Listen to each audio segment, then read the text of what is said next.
Hey tribe, welcome back. This is RayTube practice question number 28 with the new ASWB exam format of questions or answer choices A, B, and C. So stay tuned. Okay, so let's dive into it. A social worker is asked by a client to attend his upcoming graduation. What should the social worker do first?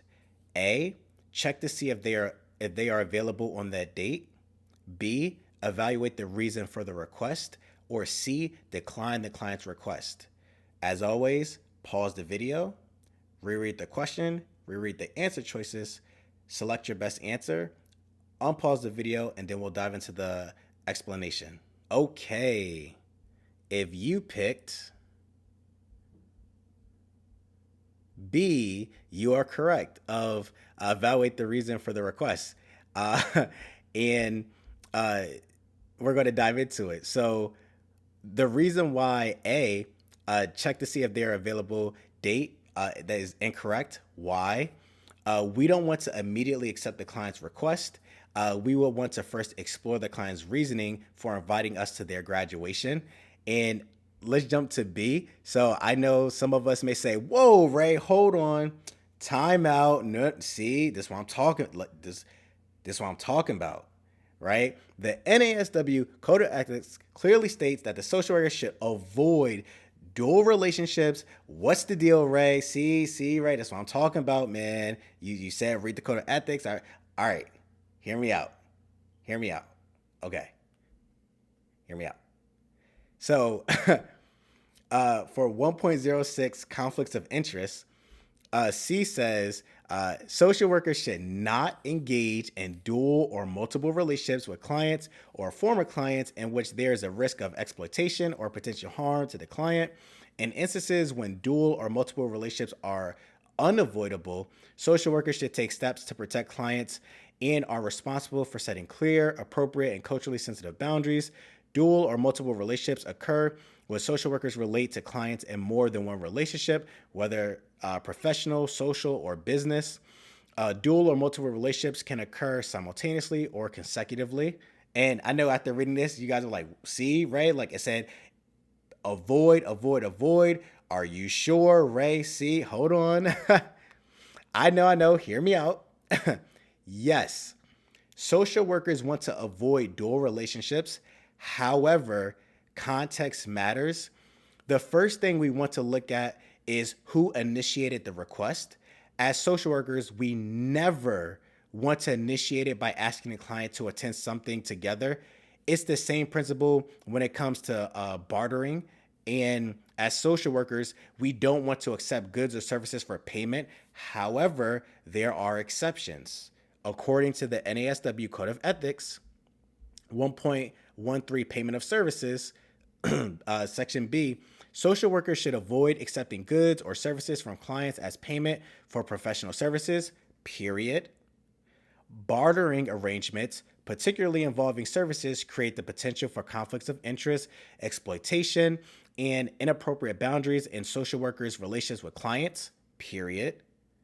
Social workers should explore and may participate in bartering. So notice how it said, no. Okay, but if you're going to do it, type of thing. Social workers should explore and may participate in bartering only in very limited circumstances when it can be demonstrated that such arrangements are an accepted practice among professionals in the local community, considered to be essential for the provision of services, negotiated without coercion, and entered into at the client's initiative and when the client's informed consent, with the client's informed consent. Social workers who accept goods or services from clients as payment for professional services assume the full burden of demonstrating that this arrangement will not be detrimental to the client or the professional relationship. So, same principle. In the context of bartering, it's like, no, don't do it. But context matters. Let's say it's a normal practice, the client within that community, the client brought it up to you, you didn't initiate it, right?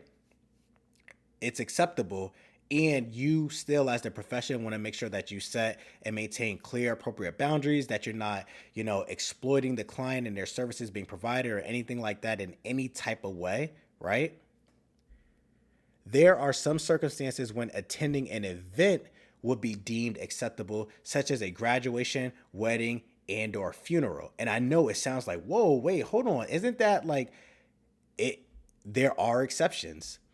It's a different story if a client asks to hang out with you on a Saturday night just because, right? Because if a client said, hey, after a session, hey, Ray, what you got going on Friday night? You want to hang out and stuff like that? It's like even if the client's like a really cool person and stuff like that, it's like, no, like not hanging out just cause on a Friday or Saturday night or anything like that. We would want to first explore the client's reasoning for inviting us to their graduation or other significant event. Of course, if we feel uncomfortable attending, we can deny their request. Think about the significance of being invited to a wedding, a graduation, a funeral. The significance of that, right? It's not like someone just invites any old person to that. And that even goes into C, decline the client's request. Incorrect. Why? The first thing we will want to do, because remember, the question asked, scrolling back up, what should the social worker do first, right? Looking at C again, the first thing we will want to do is explore the client's reasoning. Notice how answer A pretty much says, okay, I'm down to go if I'm free. And answer C, which is the one we're reading of decline the client's request, pretty much says no.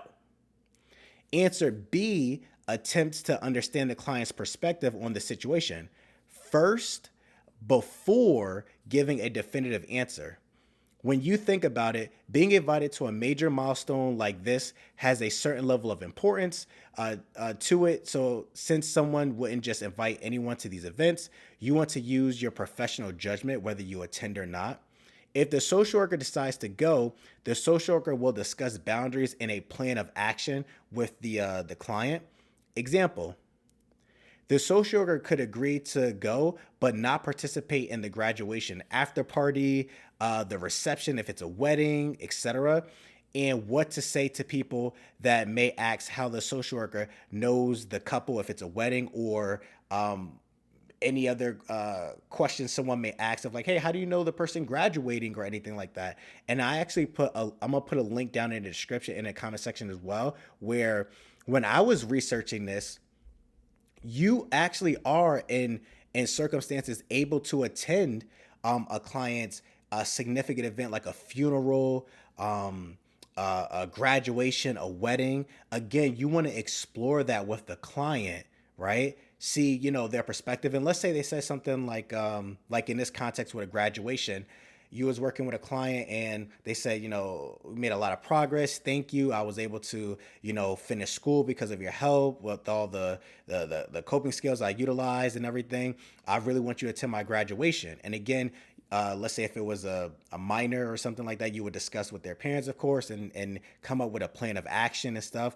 And it's in for the benefit of the client. Again, this is very different from us initiating it, saying, hey, can I go to your graduation? Can I go to your wedding? Can I go to this funeral? Right? From us initiating it, right? We want the client, if they're going to do it, to be the ones to initiate it, not us to say, hey, can we go, type of thing. And then also we can, because it's those significant events, we can come up with a plan of action if we decide to go, ultimately go. And if we truly feel uncomfortable, like we just don't want to go because of, again, we think it will be a true conflict of interest in the process, the helping process with the client and everything like that, we can decline, and we can explain that and process that with the client as well. But if we do decide to go, we do believe it will be beneficial to the client in some capacity, right? Then we can go and discuss that. And also, just like how I brought up the bartering situation, a rule of thumb is no, avoid. However, the context matters. And for this one in particular, it's very different if they said, hey, you want to hang out on a Friday or Saturday night just because. We're talking about significant events. So keep that in mind. Okay, tribe, that was RayTube practice question number 28. I know it may have threw some of us like, wait a second, we got to decline that right away or anything like that, but it also saying what should we do first, so keep that in mind. Like always, don't forget to like, comment, subscribe, and tell a social work friend because we don't want to be licensed by ourselves. Study groups every Saturday, so check the link in the description for all the details, and I hope to see you there. All right, tribe,